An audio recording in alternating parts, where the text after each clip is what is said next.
There were over 400 people in the ballroom. The lights were hot, the applause still echoing. I had just finished thanking the donors, the staff, and the board. I was 3 seconds from stepping down when my phone buzzed in my palm. One text, 5 words, 1 emoji. "You're fired." I stared at it for half a beat. Then I smiled, slow, calm. I held it up to the microphone. "I just got a text from my boss," I said to the glittering room.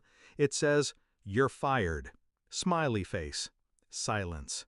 Then, from the center of the room, a voice, sharp, furious, broke through the quiet. "The hell she is!" It was Marcus Albright, CEO of Calvex, our biggest sponsor. His voice hit harder than the text, and in that moment I knew I wasn't the one who just lost something. 3 years earlier, I walked into that nonprofit with hope in both hands. It wasn't just a job, it was personal. I believed in the mission. I believed in helping people, building something that mattered. And when I met Olivia, the executive director, I believed in her too. She had charm, presence. She talked like every room already belonged to her.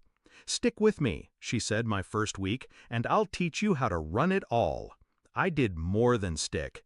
I rebuilt their broken outreach programs, modernized every system, and landed the Calvex partnership single-handedly.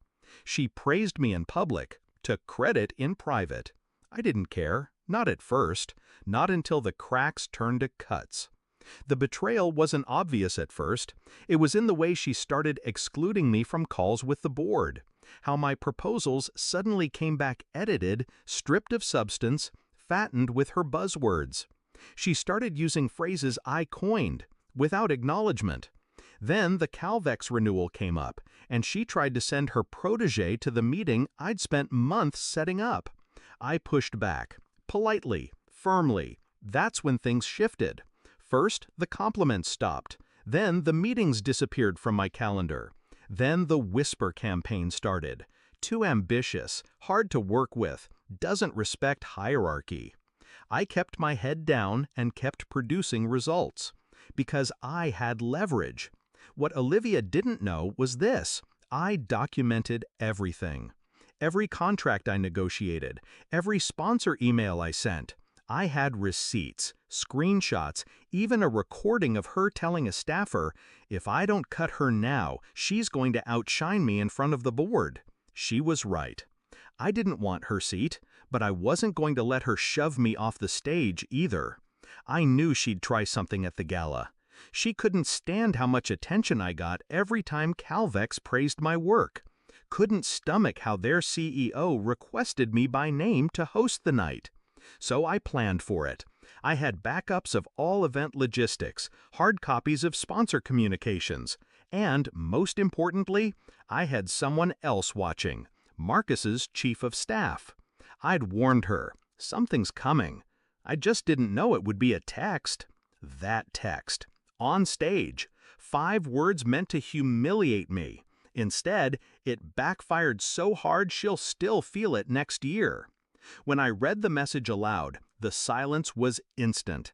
And then Marcus stood up, all 6'4" of him, in a tux that probably cost more than my rent. His voice was fire and ice. "If that's true," he said, "then Calvex is done here, tonight." Gasps. Phones came out. Heads turned. Olivia was near the back, frozen, pale. I didn't look at her. I looked at Marcus. I nodded once and said, "I'll forward you the message." Then I stepped off the stage. She chased me outside, heels clicking like gunshots on marble.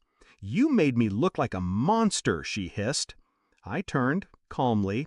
"You did that yourself. I just read your words out loud." She looked around, panicked, as if image control could save her now. "Do you know what you've done?" "Yes," I said. "I've ended you." Politely.